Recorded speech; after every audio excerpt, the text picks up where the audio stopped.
लाडली गोद के नित महकते रहे वो चमन के लिए, जो गए वन कथा अब कथन के लिए। धूल में फूल खिलते हुए कह गए, है हमारा सभी कुछ वतन के लिए, जो गए वन कथा अब कथन के लिए।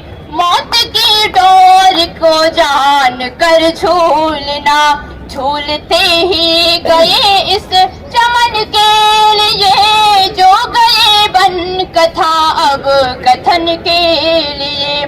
झूलता यहाँ तिरंगा गगन से कहीं, वो तरसते रहे एक कफन के लिए, जो गए वन कथा अब कथन के लिए। दे गए खून की आखिरी बूंद भी, दे गए खून की आखिरी बूंद भी, सर झुका है उन्हीं के नमन के लिए, जो गए वन कथा अब कथन के लिए। जिंदगी भर जिए वो वतन के लिए, जो गए वन कथा अब कथन के लिए, कथन के लिए, कथन के लिए। अभी आपके सामने राजेश सिद्धार्थ जी।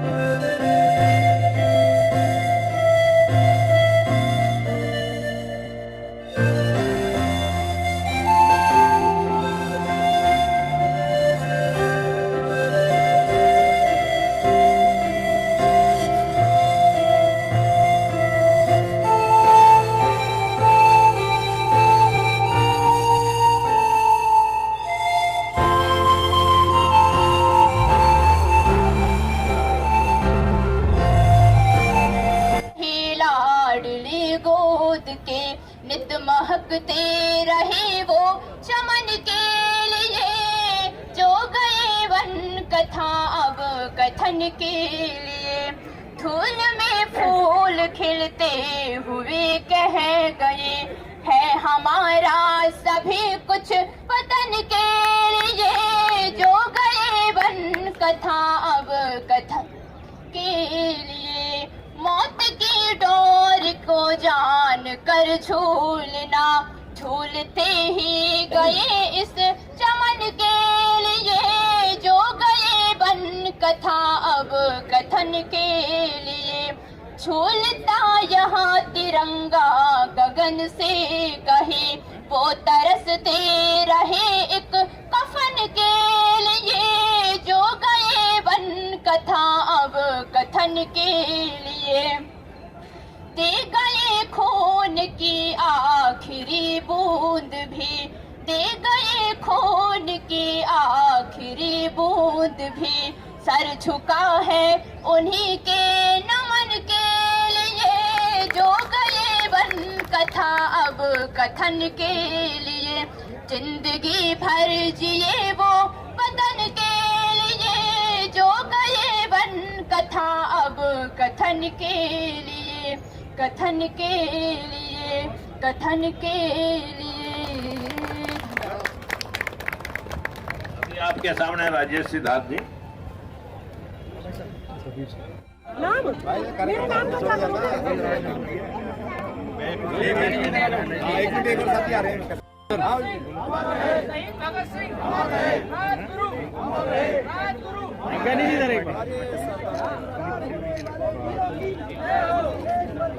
पीछे खजाना जी रहे खजाना जी ये चला जाएगा, टीम फिर मिलेगी।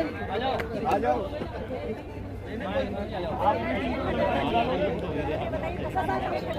ही लाडली गोद के नित महकते रहे वो चमन के लिए, जो गए वन कथा अब कथन के लिए।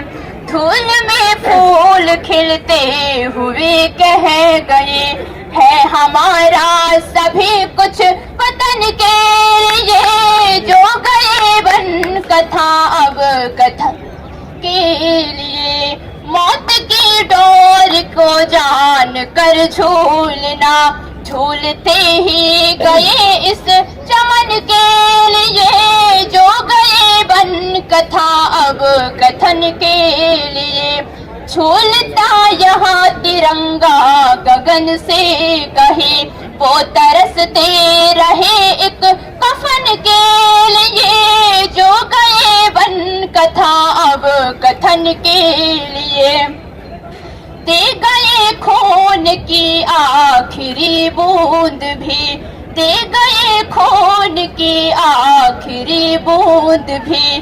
सर झुका है उन्हीं के नमन के लिए। जो गए बन कथा अब कथन के लिए।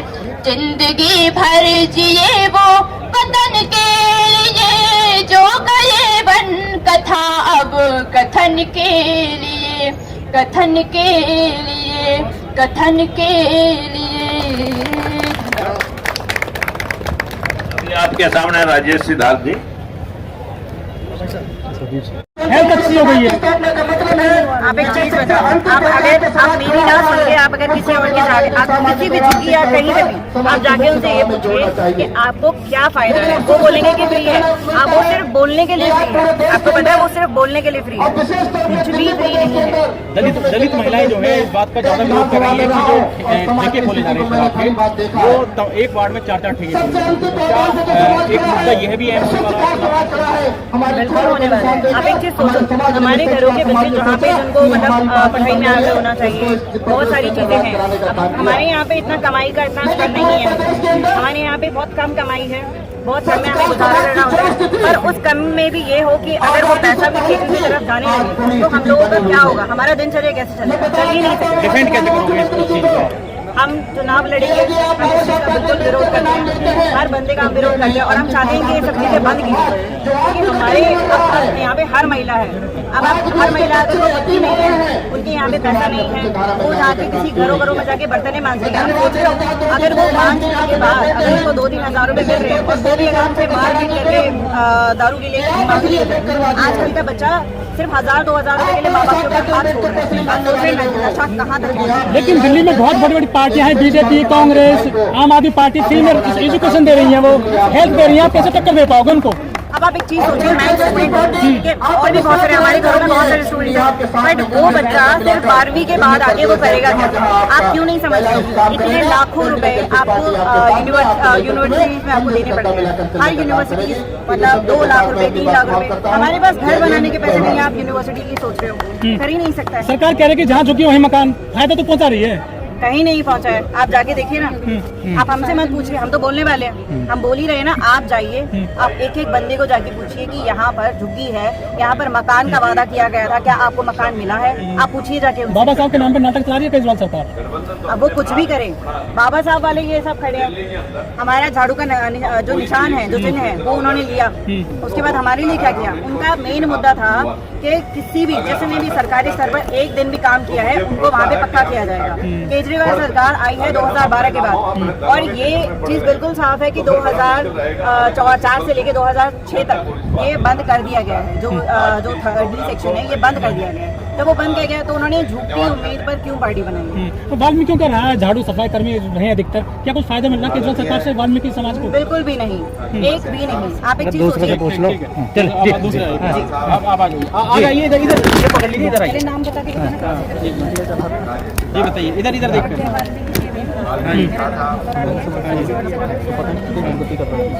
मेरा कहने का मतलब यह है कि बेकार नशा भी नहीं कहा है, नशा मुक्ति नशा भी यही बेच रहे, नशा मुक्ति भी नहीं की है, लेकिन गरीब आदमी के बच्चे भी बर्बाद हो रहे हैं। मतलब ये जो केजरीवाल सरकार की ये जो योजना है ठेके खोलने वाली, इससे जो है शराब नीति लेके जाएंगे, इससे खासकर दलित समुदाय पर काफी असर पड़ता है और इसका जो परिणाम है। लेकिन आपने विरोध भी तो नहीं किया ठेकों का ठीक से, सरकार ठेके खोल दिया आपके बगल में। क्यों? क्योंकि उन लोग हमने लिख के दिया है, सबको पर्चा करके दिया है कि भैया ठेका बंद कराओ। चलिए ठीक है, आप बताइए। ठीक है। मैं श्रीमती रजनी वाल्मीकि जंगपुरा सिद्धार्थ नगर से मैं इलेक्शन के लिए खड़ी हूँ। मैं भी दलित परिवार से हूँ और मैंने यहाँ तक बहुत चीजें नोट की है। सरकार देखिए कोई सी भी आए और हमारे हक के लिए तो नहीं आई ना। आज हमारी भी सरकार बन के देखिए, जैसा अभी पहले केंद्रीय का कोई नाम निशान नहीं था, मगर उन्होंने भी लड़े, अपने हक के लिए लड़े, हक के लिए लड़े, मगर दिखाया कुछ और देश कुछ दिया हमारे। तो बस मैं तो ये कहूँगी, हम भी अपने अधिकार के लिए लड़ रहे हैं। हमारे समाज को ऊपर उठाना है, पानी समाज को ऊपर उठाना है और बाकी और भी समाज जो गरीब दलित के परिवार है उन्हें ऊपर लेकर आना और हमारे दिखा देना कि हमारी ताकत बहुत बड़ी है। ये कमजोर ना समझो, जो हमारे अधिकार खा चुके हैं। हमारे ठेकेदारी ठेकेदार इतना भ्रष्टाचार चल रहा है, इतना आप देखिए क्राइम चल रहा है, पैसे ले रहे हैं ठेकेदार। मैं आपको रिकॉर्डिंग में दिखा सकती हूँ, बहुत अत्याचार है।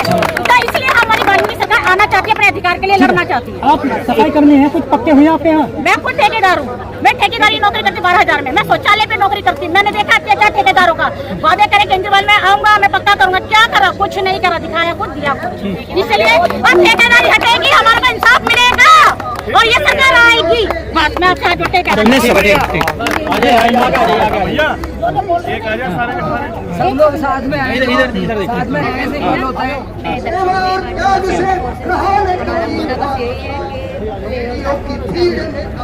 जी, सिर्फ रोजगार के लिए। इधर देख के बोल रहे थे। जय वाल्मीकि, मैं हरिनगर टैलेंट से हूँ जी। मैं अपना ये कहना चाहती हूँ कि जो अपना संविधान है, हमारा संविधान खत्म करने के लिए छोड़ा है। जो हमारे बेरोजगार हैं, ठेकेदारी में दिए जा रहे हैं, उनको रोजगार नहीं, मतलब परमानेंट नहीं करा जा रहा है और 10-10, 12-12 हज़ार की नौकरियाँ कर रहे हैं। उसमें क्या फायदा है? दलित को क्या फायदा मिल रहा है? खासतौर से वाल्मीकि समाज को। वाल्मीकि समाज जो है पीछे जाए जा रहा है हमारा, और ना ही आगे बढ़ रहा ना कुछ। और जैसे कि ये केजरीवाल का आप बोल रहे थे कि झाड़ू मुद्दा लिया, आए किसके अकॉर्डिंग आए थे कि जैसे कि अन्ना हजारे की, और सपोर्ट किसने करा था कि वाल्मीकि समाज में लेके चलिए झाड़ू को। केजरीवाल ने बोला कि झाड़ू मुद्दा बनाया कि झाड़ू और वाल्मीकि समाज को हम आगे रखेंगे, पर आज उसने केजरीवाल ने क्या करा है? झाड़ू ले ली, हमारे जो मुद्दा था हमारा वो ले लिया, छीन लिया, है ना। और आज क्या बेरोजगारों को कुछ भी नहीं है। केजरीवाल सरकार फ्री राशन पानी दे रही है, फ्री राशन कुछ नहीं है, कुछ नहीं है। वो एक ढोंगी चबूतरा बना रखा है उसने।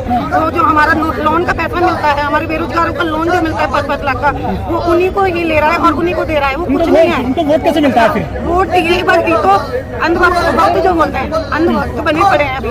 उन अंधभक्तों की आंखों से पट्टी हटानी है, खोलनी है और उनको दिखाना है भाई जागो, समाज भी जागे। और अन्य जो जनरल जो भी आते हैं उनको देखें, वो भी सोचें जो ये क्या हो रहा है आगे। बीजेपी है, कांग्रेस है, दिल्ली में मजबूत है, आम आदमी पार्टी कैसे हराओगे आप उनको? मजबूत है, कहते हैं ना, तिनका करके चिड़िया घर बनाती है। हमारा भी तिनका करके चिड़िया बनेगी। पहले अशोक ज्ञानी जी अकेले खड़े थे, आज उनके साथ 10,000 पब्लिक खड़ी है। 10 से 20 भी होंगे, 20 से 25 भी होंगे, आगे चल के करोड़ों भी होंगे। ये वाल्मीकि समाज आगे रहेगा और आगे आके दिखाएगा। ईवीएम का विरोध करते हैं आप लोग? ईवीएम आप देखेंगे बीबी अभी हटाने के लिए क्या उपाय करेंगे?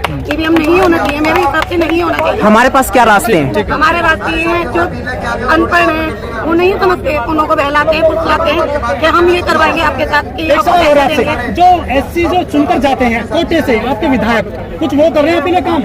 जी मैं तो ये बोल रही हूँ, अभी सारे आएंगे, अभी इलेक्शनों के टाइम पे सभी आएंगे कि हम आपको ये गली मोर्चा दिखाएंगे, आपको अपने स्कूलों के लिए दिखाएंगे, आपको सभी अच्छा एरिया करके दिखाएंगे, आपको फैसिलिटीज देंगे। हम आधी रात भी खड़े रहेंगे, पर ऐसा कहाँ होता है? 1-2 महीने के लिए आएंगे राउंड पर, वो दिखाएंगे। विधायक भी आम जनता से हो, चाहे बीजेपी से हो, चाहे कांग्रेस से हो, किसी ने नहीं किया। इसलिए हम सोच रहे हैं अब की बार अपनी सरकार जीतेंगे, लड़ेंगे, खड़े होंगे। वाल्मीकि समाज अशोक ज्ञानी जिंदाबाद। चलिए ठीक, बहुत बढ़िया। आप बोले मैडम, आप बोलना चाहो? नहीं जानता हूँ। ठीक है। एमसीडी चुनाव आ रहे हैं दिल्ली में, लेकिन जो मोदी सरकार है वो जो सारे निगम में एक करने जा रही है, क्योंकि वो ये चाहते हैं कि गरीब तबका, मजदूर तबका आगे ना आ जाए। इनको रोकने के लिए उन्हें पता है दिल्ली में एक महागठबंधन बन गया है, तीसरा मोर्चा बना है। अब ये लोग पूरी शक्ति से लड़ रहे हैं इनको रोकने के लिए और पूरी पावर अपने हाथ में रखने के लिए। उनकी ये मनमानी व्यवस्था ये चाहते ही नहीं कि गरीब तबका 95% तक आगे आए। ये चाहते हैं कि सिर्फ 15% ही राज करे इस देश में, जो बाहर से आए हैं। बाहर से आए विदेशी ब्राह्मण, विदेशी अंग्रेज कहते हैं उनको, वो हमारे ऊपर राज करे, हमारे ऊपर चाहते हैं कि ये ना आए सामने। लेकिन मैडम जो केजरीवाल की पार्टी है ना, वो पंजाब में सत्ता में चली गई है। पंजाब में भाई वो समझ नहीं पाए ना, वो दिल्ली का मॉडल दिखाया, दिल्ली का झूठा मॉडल दिखाया। दिल्ली वाले तो समझते हैं दिल्ली में स्कूल बने हैं, वो बेचने के लिए बने हैं। लेकिन ऐसा भी हो सकता है कि जैसे दिल्ली का मॉडल उन्होंने शराब नीति यहाँ लागू की है और पंजाब को नशे का एक गढ़ माना जाता है, नशे कारोबार का, तो कहीं वही तो मॉडल नहीं देख लिया उन्होंने, शराब नीति तो यहाँ बिल्कुल। देखो जनता को तो क्या चाहिए, क्योंकि वो तो वैसे ही नशे में मरे पड़े हैं। अभी उन्हें पता चलेगा, वहाँ की महिलाओं को पता चलेगा कि दिल्ली में जगह जगह हर गली में ठेके खोल गए हैं, एक के साथ एक बोतल फ्री दी जा रही है, तो यानी शराबी बनाया जा रहा है। तो ये दिमाग से सोचना चाहिए। दलित समाज को क्या असर पड़ेगा इसका, ये बताइए। दलित समाज को ये असर पड़ेगा, रोजगार सबके खत्म हो गया, किसी का रोजगार नहीं है, बच्चे फ्रस्ट्रेटेड हो रहे हैं, करियर बनाने की जरूरत होती है किसी उसमें लोग बिल्कुल फ्रस्ट्रेटेड हो गए, शराब पी लेंगे क्योंकि फ्रस्ट्रेटेड है, रोजगार नहीं है, पढ़ाई लिखाई नहीं है। लेकिन एमसीडी में चुनाव आ रहे हैं, बहुत धनी पार्टियां बीजेपी, कांग्रेस, आम आदमी, उनसे कैसे टक्कर दे पाओगे आप? भाई हमने 2019 में लोकसभा की 5 सीटें लड़ी थी और विधानसभा की हमने 13 सीटें लड़ी। हमने ये दिखा दिया कि इलेक्शन कैसे लड़ा जाता, इलेक्शन लड़ा जाता हौसले से, हिम्मत से हम लड़े हैं। मैं खुद राजेंद्र नगर विधानसभा से मैंने कम्पीट किया था, राजेंद्र नगर विधानसभा से मैं इलेक्शन लड़के आई हूँ, और अब हम ये दिखाएंगे कि ईमानदारी से अगर इलेक्शन लड़ा जाए तो पैसे की जरूरत हमारे समाज की जो दुर्गति है, 11-12 मिनट नहीं बोल दो, देखो जो समाज की दुर्गति है इसमें ये बहका रहे हैं शराब के नाम पे वगैरह वगैरह, इस पर क्या नियंत्रण बनाएंगे यदि आप जीतते हैं? इनको पता है कि हमारा समाज इस चीज की तरफ थोड़ा सा भागता है, वो कैसे फायदा रोकेंगे? उठाने की कोशिश कर रहे हैं। हम लोगों को घर घर जाकर समझा रहे हैं, हम अपनी महिलाओं को समझा रहे हैं क्योंकि पिंक ठेके भी खोल रहे हैं। अगर वो शराब पिएंगी तो उनकी पोजिटिव क्षमता पर असर पड़ेगा, बच्चे आगे कैसे कमजोर, दिमागी रूप से कमजोर, शारीरिक रूप से कमजोर पैदा होंगे और वो अपना करियर बनाने की तरफ तो ध्यान देंगे ही नहीं बच्चे। और जो महिलाएं हैं वो तो बहुत परेशान है, पहले तो आदमी शराबी थे, अब अपने बच्चों का भी खतरा हो गया कि शराबी जाएंगे, बच्चे माँ बाप का सर छोड़ रहे हैं, पैसों के लिए अपना घर में चोरियां करने लगे हैं, डॉक्टर बनने लगे हैं। रोकने की नीति यही है कि हम इनको समझाएंगे भाई, क्योंकि अपना करियर बना लो, ये 70-75 साल से मैं ऐसे बेवकूफ बना के आ रहे हैं और हम इसके लिए बिल्कुल पुरजोर आवाज उठाएंगे। हमारा भी ले लो, दिल्ली पार्ट टाइम कर्मचारी जी हाँ जी, बताइए क्या तैयारी है? हाँ जी, हम दिल्ली पार्ट टाइम सफाई कर्मचारी हैं। हम सभी जो हैं यहाँ पर आए हैं जंतर मंतर पे शहीदी दिवस पर, और हम सब लोगों का एक ही मुद्दा है, हमारे रोजगार। हमारा जो रोजगार है, हम 10 से 15 साल हो चुके हैं, हम इसी रोजगार को करते हैं। दिल्ली पार्ट टाइम सफाई कर्मचारी के तौर पर हम कार्यरत रहे हैं, लेकिन दिल्ली सरकार ने हमारी कभी सुनवाई नहीं की। मैं सीएम साहब केजरीवाल से 2019 में मिला था, उन्होंने मुझसे वायदा किया था कि हम आपको पार्ट टाइम से फुल टाइम कर देंगे, लेकिन आज तक वो अपने वायदे में पूरे नहीं उतरे। हमारी यही लड़ाई है, हमें यही चाहिए कि जो हमारा मुद्दा है, हमारा जो रोजगार का मुद्दा है, वो केवल हमें 8 से 8.5 घंटे और हमारी पार्ट टाइम सफाई कर्मचारियों को हम फुल टाइम कर। बिल्कुल, जो बेरोजगारी के दौर से गुजर रहा है, जो बेकारी के हालात से गुजर रहा है, वो युवा यही चाहेगा कि हमें सिर्फ रोजगार मिल जाए, चाहे थोड़ा मिले, कम मिले, पार्ट टाइम में मिले, किसी भी तरह मिले, किसी भी समय मिले, लेकिन वो रोजगार की तरफ सरकार की जिम्मेदारी बनती है, लेकिन सरकार निभा नहीं पा रही है, या निभा रही है तो ये बेरोजगारी का जो इतना अंबार है क्यों है? जिम्मेदारी निभाने में पूर्णतः विफल है। वो अपनी रोजगार अपनी जिम्मेदारी निभाने में बिल्कुल सक्षम नहीं है। इन लोगों ने हमारे साथ हमेशा धोखा किया। मैं समाज की दुर्गति को जानता हूं और आप भी इससे अच्छी भले इस उम्र में परिचित हो रहे हैं, लेकिन ये मैं जानना चाहूंगा कि हम इस पर कैसे नियंत्रण बनाएंगे? सरकार ने नियंत्रण बनाना होता तो बना लिया होता। नियंत्रण इस तरीके से बनाएंगे, जो भी हमारा वाल्मीकि समाज है, जो 40 लाख वाल्मीकि है दिल्ली समाज के, दिल्ली में जो समाज हमारे वाल्मीकि समाज के 40 लाख, दिल्ली में थोड़ी 40 लाख है, नहीं दिल्ली में 40 लाख, दिल्ली में है 40 लाख से ज्यादा है जी, दिल्ली में 40 लाख से भी ज्यादा है। हम अपनी जनता अपनी सरकार बनाएंगे, बिल्कुल, यानी कि जोड़ेंगे और पूर्णतः बहुमत से अपनी दिल्ली बिल्कुल सरकार, यानी कि तख्ता पलट की तैयारी है। बिल्कुल, बहुत बढ़िया। धन्यवाद। जय हिंद। आपका शुभ नाम? मेरा नाम विनय कुमार गहलोत है जी, बहुत बढ़िया, धन्यवाद। आ जाओ गजेंद्र जी। हम जरूर रहेंगे और हमें कोई लड़ाएगा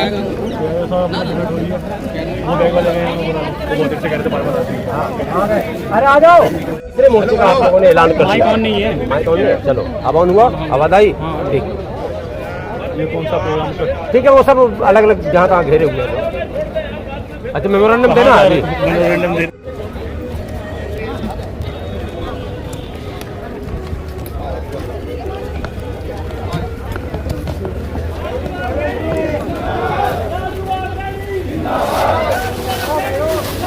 भारतीय महागठबंधन, भारतीय महागठबंधन।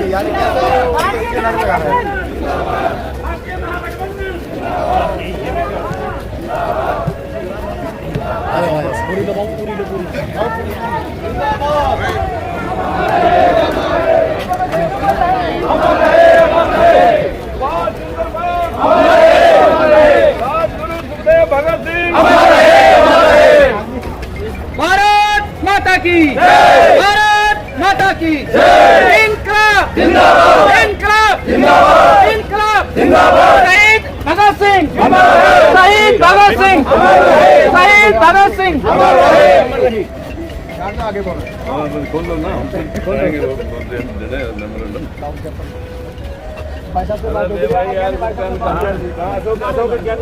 उनसे बात होगी तो मेरे को दे जाएंगे। लाओ आ रहे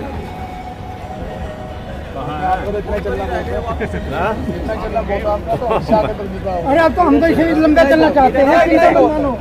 चलेंगे राजकुमार जी का इतना चलना, कोई बात नहीं, जितना चलेंगे उतना चलेंगे हम। अभी तो कई प्रदेश ना अपने से खुल जाएंगे।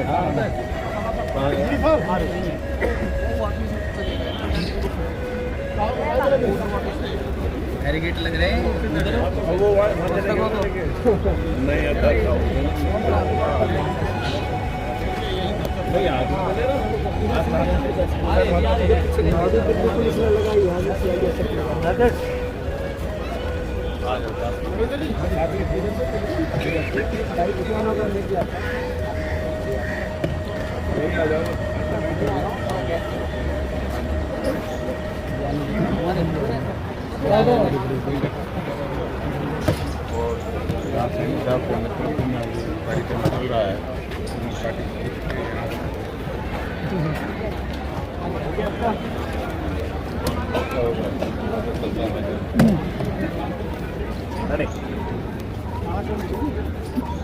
नमस्कार, आप देख रहे हैं मोबाइल न्यूज़ 24। मैं हूं अभिषेक कुमार। दिल्ली के जंतर मंतर पर आज शहीदी दिवस के अवसर पर कई कार्यक्रम के आयोजन हुए हैं और इस वक्त हमारे साथ कुछ लोग जुड़ेंगे जो एक थर्ड फ्रंट बनाकर आए हैं आगामी दिल्ली नगर निगम चुनाव के लिए। और इन लोगों ने आज शहीदी दिवस पर शहीद आजम भगत सिंह को श्रद्धांजलि अर्पित की है। सर, क्या आप लोगों की बेसिकली यहाँ पर आने की नीड थी और क्यों आप लोग एक तीसरा फ्रंट चाहते हैं दिल्ली नगर निगम में बने, इसकी प्रमुख वजह क्या है? देखिए, मैं राजकुमार सैनी भारतीय महागठबंधन के माध्यम से हम काफ़ी पिछले दिनों से जद्दोजहद कर रहे हैं कि ईवीएम हटा करके बैलेट पेपर से ही चुनाव होने चाहिए थे। लेकिन बदकिस्मती है कि देश के अंदर जिन लोगों ने गर्दनें कटवाई, शहादत दी, उनको याद लोग आज करने की बजाय लोग जो है ना सिर्फ अपनी राजनीतिक आकांक्षा पूरी करने के लिए जो है ना हिंदू मुसलमान का मुद्दा उठाए रखते हैं, देश के अंदर धर्म का मुद्दा उठाए रखते हैं। देश के अंदर वो मुद्दे कौन हो गए हैं जिससे रोजगार मिले, देश के अंदर शिक्षा स्वास्थ्य की बराबरी मिले, न्यायालय में पारदर्शिता हो, न्याय के अंदर जो है ना सभी उन लोगों की हिस्सेदारी शासन और सत्ता में हो जो लोग इस देश की जंगे आज़ादी में लड़ने के लिए अपने सर कटा चुके हैं। अगर ओबीसी समाज की आज हिस्सेदारी की बात हम करें तो सिर्फ 11% की हिस्सेदारी आज 52% लोगों के हिस्से में आई है। हमारे एमपी एमएलए भी कौन रहते हैं? अगर हमारे एमपी एमएलए होते हैं वो भी कहीं गुलामों की जिंदगी जी करके अपने आने वाली टिकटों के चक्कर में वो समाज के हितों को ध्यान में नहीं रखते। आपने कहा कि ईवीएम को सबसे पहले हटाना चाहिए, ईवीएम को हटाने की वजह क्या है? आप तो अभी राजनीति में आए और आते ही आपने कहा कि सबसे पहले ईवीएम को हटा दो। देखिए, मैं राजनीति में नया नहीं हूँ। मैं ऐसा पहला सांसद हूँ जिसने गाँव की पंचायत में पंची करी, सरपंची करी, ब्लॉक समिति में रहा, जिला परिषद किया, एमएलए बना, मंत्री बना, फिर एमएलए, फिर मंत्री और एमपी बना। अब ये राजनीति का नया नहीं है। मैं 20 साल की एज से इस देश को देखता रहा हूँ, भेदभाव को देखता रहा हूँ। 3 बार भेदभाव मैंने बंसीलाल और चौटाला की सरकार में देखा। मंत्री रहते हुए पद से इस्तीफा दे दिया कि अपने लोगों के साथ जहाँ जाती थी। और ऐसे ही बीजेपी ने जब सुप्रीम कोर्ट ने बैकवर्ड क्लासेस के हितों के साथ न्याय किया और इसमें से संपन्न लोगों को हटाने की बात करी तो मुट्ठी भर लोगों ने पूरे हरियाणा में तहस नहस कर दिया। उसका पारदर्शी हुआ राजकुमार सैनी है कि मैंने कहा था कि आज हम किसी जाति विशेष को अगर कहें कि उसका आरक्षण नहीं मिलना चाहिए, आज आरक्षण की जरूरत सबको है। 100% आरक्षण होना चाहिए जनसंख्या अनुपात में। सब जातियों में पढ़े लिखे लोग हैं, सब जातियों में शासन प्रशासन न्याय जुडिशरी और मीडिया में सब जातियों के लोग होने चाहिए थे। लेकिन ये 85% लोग सिर्फ हाशिए पे खड़े हुए, इनका लोग तमाशा देख रहे हैं, इनको धर्म की भीम चढ़ा दी है। ये धर्म के गुलाम बना करके इन लोगों को हाशिए पे पहुंचा दिया गया है। आज रोजगार की बात कोई नहीं करता, हिस्से की बात कोई नहीं करता, बराबरी की बात कोई नहीं करता, न्याय की बात कोई नहीं करता, देश की महंगाई की बात कोई नहीं करता, भेदभाव और शोषण की बात कोई नहीं करता। सिर्फ बात होती है कि कोई हिंदू है या मुसलमान। राजकुमार साहब, आपने कहा कि बात धर्म की चलती है कि कौन हिंदू है कौन मुसलमान है, और इसी पर राजनीति टिकी हुई है। आपने कहा कि राजनीति आपने काफ़ी लंबे अरसे से देखी है। अभी दिल्ली में आम आदमी पार्टी है, भाजपा निगम में बैठी हुई है, कैसे टक्कर दे पाएंगे? कश्मीर फाइल भी आई। देखिए, कश्मीर फाइल दिखा करके लोगों को 5,000 करोड़ रुपए का बिजनेस 5 दिन में कर लिया है। जो लोग पैसा इकट्ठा करना जानते हैं, हिंदू मुसलमान में बांटना चाहते हैं, एमसीडी के अंदर वो जो है लोगों को धर्म का नशा चिटा करके लोगों को ये दिखाना चाहते हैं कि हम ही आपके राष्ट्रभक्त हैं, हम ही आपको इंसाफ दिलाएंगे। जब झाड़ू वाला ये कहता है कि बाबा साहब भीमराव अम्बेडकर को और भगत सिंह जी की फोटो लगेगी और किसी की फोटो लगेगी, भाई फोटोआं लगाने से पहले आप एमसीडी के चुनाव में हमारे दलित और पिछड़े लोगों को जनसंख्या अनुपात में आप टिकटें वितरित कर दो। हर समाज के अंदर पढ़े लिखे और ऐसी शख्सियत हैं जो समाज को समानता के तौर पर आगे बढ़ाना चाहते हैं। अगर आप सिर्फ आई वाश करना चाहते हैं, 2-4 टिकटें लेकर के कि 2 टिकटें मुस्लिम को दे दी, 4 टिकटें किसी बैकवर्ड को दे दी और बाकी की सारी टिकटें अपने लोगों को दे दी, तो फिर ये तो मैं समझ पा रहा हूँ सर साहब कि आपने कहा ये अनुपात आधार पर आप दे देते हैं 2-4 टिकट, तो क्या आप जातिवाद को बढ़ावा नहीं दे रहे? हाँ, जब हम अपने हिसाब और इंसाफ की बात करते हैं तब जातिवाद लगने लगता है। जब लोग अपनी सारी टिकटें अपने लोगों को दे देते हैं तब जातिवाद दिखाई नहीं देता। बदकिस्मती तो यही है कि जब हम इंसाफ की बात करते हैं तो जातिवाद आ जाता है, और जब हम हिसाब की बात करते हैं तो तब जातिवाद दिखाई नहीं देता। कुछ और लोग भी हमारे साथ जुड़ेंगे और विजय किसाना जी हैं हमारे साथ हैं। विजय किसाना जी, आप ये बताएं कि ये जो प्रचंड मुद्दा आप लोगों ने बनाया हुआ है, खासकर शहीदी दिवस पर ये आज ये कार्यक्रम ऑर्गेनाइज किया है। देखिए, जिन बिल्कुल देखिए ज्ञापन यहाँ पर हाँ जी सौंपा जा रहा है और उसको आपको चाहूँगा मेरे कैमरा कुछ महिलाएं जो है वो अपना है उसको समर्थन दे रही है। साथ ही साथ जो अन्य बहुत सारे लोग यहाँ पर आए हुए हैं अन्य जगहों से, उन लोगों का भी समर्थन इस जो थर्ड फ्रंट है उसको मिल रहा है, जो दिल्ली नगर निगम चुनाव के लिए बन रही है। यहाँ देखिए पॉलिटिकल जस्टिस देना चाहते हैं कि जिन देश के अंदर जिन लोगों ने अपनी शहादत दी वो ही लोग आज आइसोलेशन में पड़े हैं, उन लोगों के हक अधिकार जो है एक वर्ग विशेष के द्वारा खाए गए हैं। वैसे इस लड़ाई को हम पिछले 6 महीने से उत्तर प्रदेश में एक बड़ी यात्रा के रूप में पूरे देश में उत्तर प्रदेश में अभी ज्ञापन दिया है और इन्होंने स्पष्ट रूप से जो नीतियाँ है थर्ड फ्रंट की उसको अपना समर्थन दिया है। आप पॉलिटिकल पार्टी से हैं, ये जस्टिस पार्टी से है, क्या आपको अच्छा लगा इस थर्ड फ्रंट में आप लोग जुड़े हैं? क्या ये मुहिम कामयाब हो पाएगी? देखिए, हमें सबसे अच्छा ये लगा है कि जो बाबा साहब डॉक्टर अम्बेडकर ने सपना देखा था देश अपना सुनना राजेश कुमार सिद्धार्थ राष्ट्रीय अध्यक्ष पॉलिटिकल जस्टिस पार्टी, ये थर्ड फ्रंट का जो सबसे बढ़िया सिद्धांत मुझे ये लगा कि बाबा साहब डॉक्टर अम्बेडकर ने जो सपना देखा था इस देश में समतामूलक समाज की स्थापना की। देश में समतामूलक समाज की स्थापना तभी होगी जो अंतिम पावदान पर खड़ा हुआ व्यक्ति सामाजिक, राजनीतिक और आर्थिक तौर पर समाज की मुख्य धारा में जुड़े। तो इस देश के अंदर अगर देखा जाए तो सबसे अंतिम पावदान पर अगर कोई समाज खड़ा है तो वो स्वच्छकार समाज खड़ा है। यहाँ पर जो ये तीसरा फ्रंट बना है इसका अगुवा अगर किसी को किया गया है वो स्वच्छकार समाज के व्यक्ति सिंह के ज्ञानी जी को किया गया है। इसलिए मैं बेहद खुश हूँ और पॉलिटिकल जस्टिस पार्टी इस फ्रंट का कंधे से कंधा मिलाकर बिल्कुल देखिए तो जो थर्ड फ्रंट है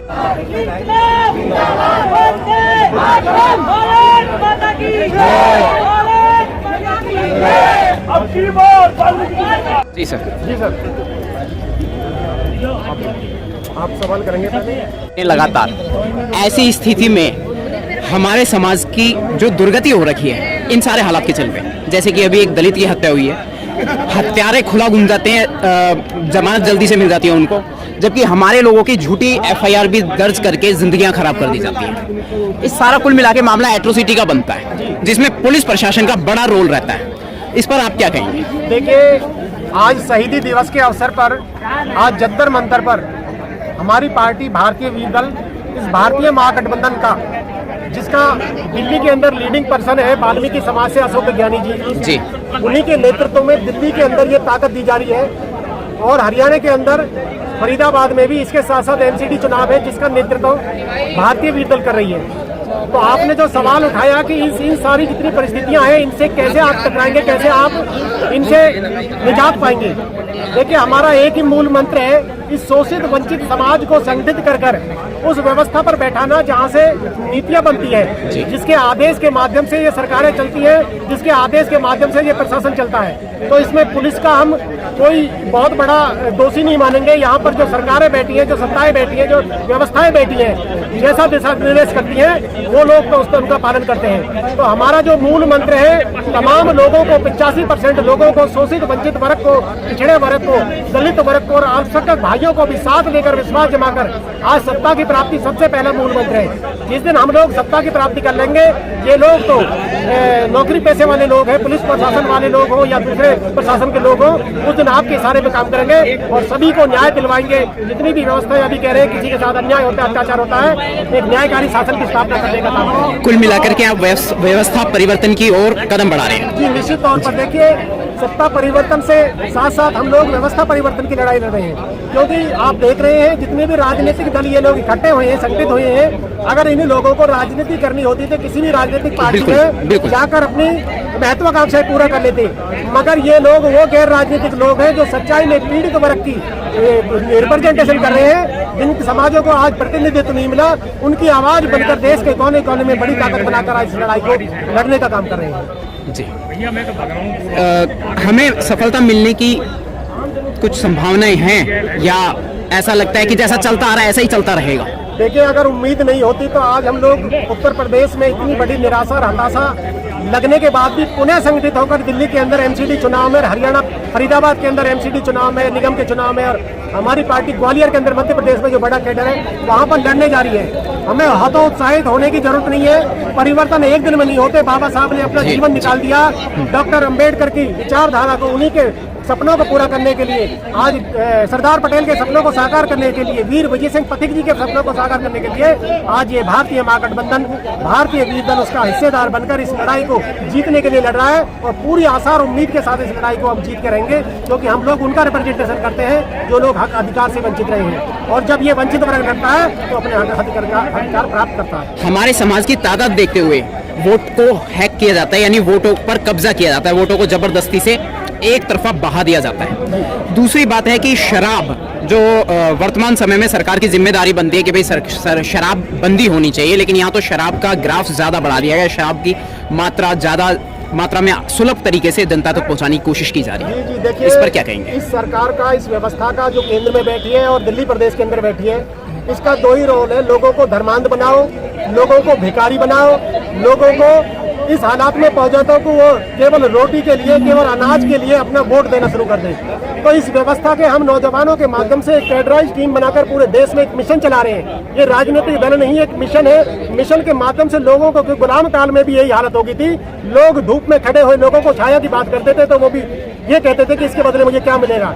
तो आज लोग अपनी भलाई को, अपने हित को भी अहित समझ रहे हैं, लेकिन ये मिशन के माध्यम से इस लड़ाई को हम जन जन तक और घर घर तक समझाने का काम करेंगे और इस गुलामी की जंजीरों को तोड़ने का काम करेंगे। आप अपनी तरफ से अपने आवाम को क्या कहना चाहेंगे? देखिए, मैं आपके मीडिया के माध्यम से, चैनल के माध्यम से तमाम नौजवानों को, पिछड़े समाज के, दलित समाज के, कमजोर समाज के या फिर सवर्ण समाज में भी वो कमजोर लोग हैं जो लोग बहक कर इस देश की व्यवस्था में आज धर्म के नाम पर लड़ रहे हैं, आपस में विद्रोह और सांप्रदायिकवाद में फंसे हुए हैं, उन लोगों को निकलकर अपने हक अधिकारों के लिए मांग करनी चाहिए। हमें नौकरी की मांग करनी चाहिए, हमें रोजगार की मांग करनी चाहिए, हमें व्यापार की मांग करनी चाहिए, ना कि हमें सांप्रदायिक के नाम पर अपनी वोट का इस्तेमाल करना चाहिए। मेरी नौजवानों से विशेषकर यही अपील है कि अपना वोट का इस्तेमाल अपने विकास के लिए करें, अपने देश के लिए करें, अपने राष्ट्र के लिए करें। जय हिंद, जय भारत। एक छोटा सा सवाल हो, जो हमारा वोट है उसकी कीमत क्या है? अनमोल है या कुछ हजार में, कुछ लाख में जैसे अब तक बिकता आया है ऐसे बिकता रहेगा? देखिए, आपका सवाल कितना उम्दा है। वोट लोकतंत्र का सबसे ताकतवर हथियार है। आज गरीब आदमी की और बहुत बड़े धनवान की वोट की कीमत भी बराबर है जी। बाबा साहब ने हमें जो हथियार दिया है वो युगों युगों तक संघर्ष के बाद आज उस वोट की कीमत को नौजवानों ने, पढ़े लिखे लोगों ने समझ लिया है, विशेषकर कुछ लोग हैं जो आज अपनी शराब की थैली पर या 500 रुपए के नोट पर अपनी वोट को बेच देते हैं। तो मैं आपकी मीडिया के माध्यम से एक संदेश देना चाहता हूं कि साथियों, आपके पास एक ही ताकत है इस देश में, इस लोकतंत्र में, वो है वोट। वोट की शक्ति से आपके पास वो हथियार है। अगर इसको सीधा चला दोगे तो आपको स्वतंत्रता मिलेगी, और अगर इसको उल्टा चलाओगे तो आपको पराधीनता मिलेगी। बिल्कुल, ये मेरा संदेश है। बहुत बहुत शुक्रिया। जय हिंद, जय भारत।